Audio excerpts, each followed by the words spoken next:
Here we are, Sweeney's Cruises. Just heading down to join the boat for a little cruise on Loch Lomond. Busy morning here, 27th of December.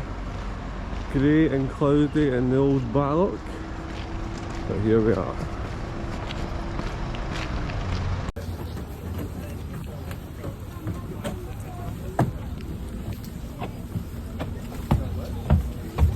Look your feet.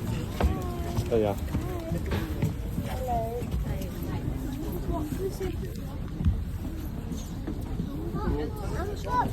Right.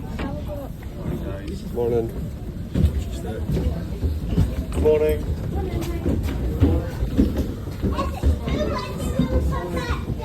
Okay. Windy, she said. I know, but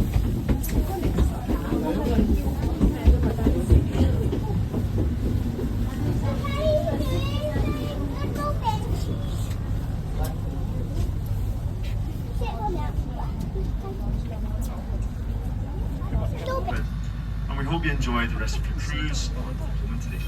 Thank you.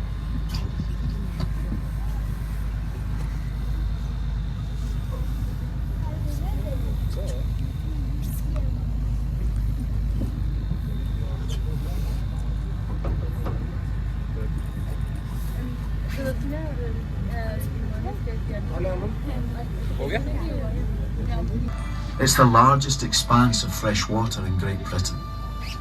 23 miles long, 5 miles wide, and at its deepest point at the northern end, the loch is 636 feet deep, making it the third deepest in Scotland. The River Leven, which we are now leaving, is the loch's only outlet, running from here into the River Clyde in Dumbarton, and from there into the Atlantic Ocean. The area is home to an abundance of wildlife, and its history is as rich as the landscape that surrounds these mysterious waters. It's a place where kings have trod and outlaws roamed. It has inspired writers, musicians and artists for generations. It was during the Victorian era that Loch Lomond became famous across the world, thanks in large part to the romantic novel Clyde in Glasgow, and brought to Loch Lomond by train in sections before being assembled on the loch side. She represents those bygone days where she and many ships like her would sail the length of the loch filled with visitors. These ships also provided a valuable mail and transportation service to the local communities. As with many coal and steam powered vehicles, mounting maintenance and running costs saw the ship retired in 1981. She now stands as a monument to both Glasgow's shipbuilding and Loch Lomond's steam-powered past.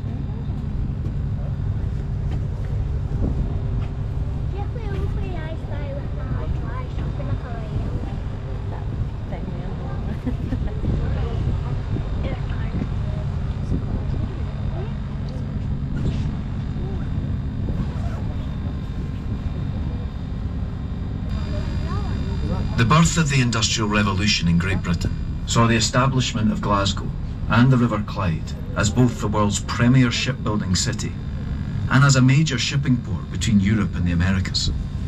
This saw a boom in wealth to the area in the 1800s. The trade routes, which saw Glasgow flourish, traded textiles from Europe to the Caribbean, sugar and molasses to America, and tobacco back to Glasgow.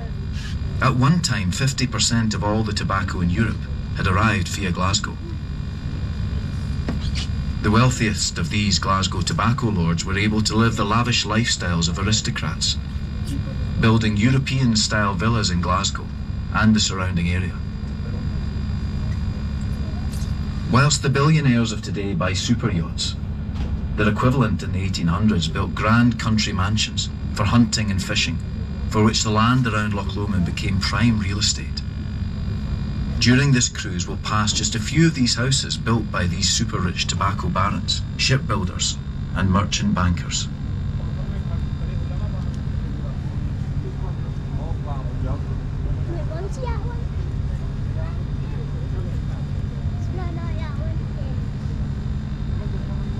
there's a castle up there. we're going to walk to.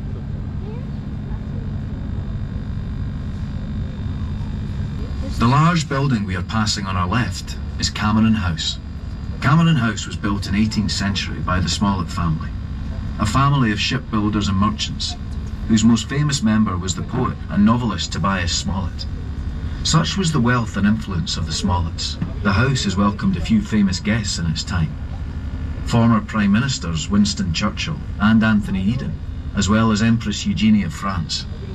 As was the case with many ancestral homes across Britain, the costs of upkeep, staff and servants became unsustainable for the family. It was sold in 1986, and after extensive additions to the original building, Cameron House was converted into a luxury 5-star hotel and resort.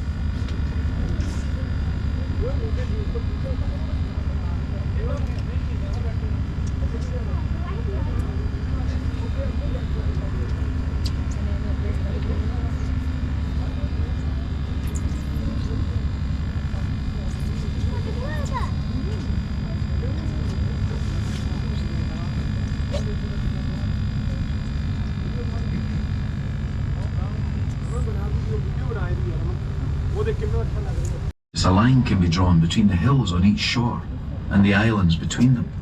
This is the Highland Boundary Fault Line, which cuts across Scotland, separating the Highlands from the Lowlands. It's a geological fault created when the islands that form Scotland crashed together 500 million years ago. It runs from Stonehaven, Aberdeenshire in the east, to the Isle of Arran in the west. The difference can also be seen in the surrounding landscape as the rolling hills and meadows of the lowlands behind us make way to the rugged peaks of the highlands ahead. As we cross this boundary, we'll enter into the Scottish Highlands. This fact earns Loch Lomond the title, the gateway to the Highlands.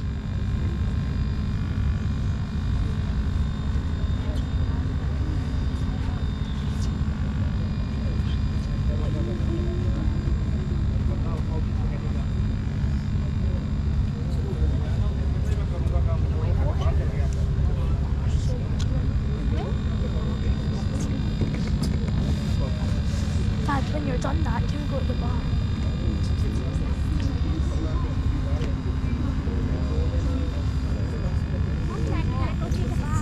Suffered, the MacGregors lost only 2. To further demonstrate the contrasting cultures between Highland and Lowland life, the battle was observed by local students and scholars who, according to local legend, were also put to the sword. Due to the mercilessness of the MacGregors, King James VI had their clan chiefs executed and decreed that the MacGregor name was to be abolished by pain of death, a judgment that would not be lifted until 1775, 172 years later.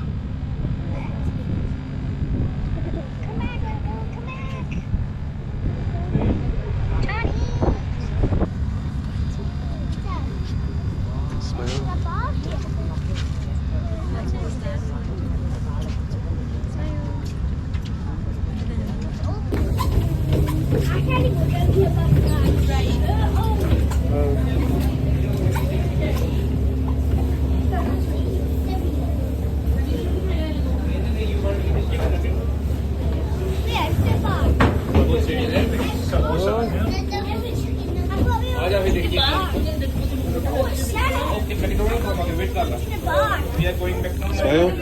Oh, that's the bar. Yes, it is.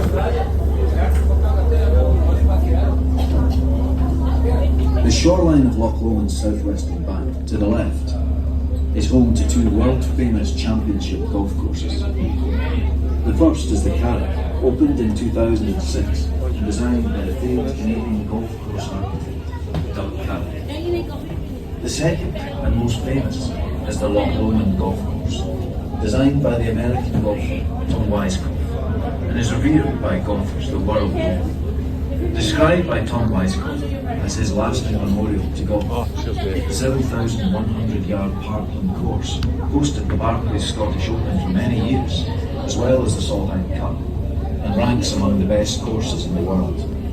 The club itself is among the world's most exclusive, and its invite-only membership list boasts names from all over the world. The course record of 61 is held by the South African golfer Retief Goosen.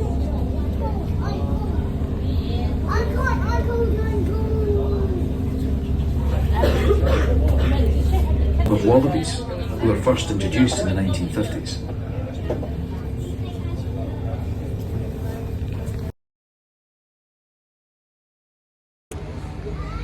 And just like that, that is the boat tour done, guys. So we will see you for the next one. Cheers.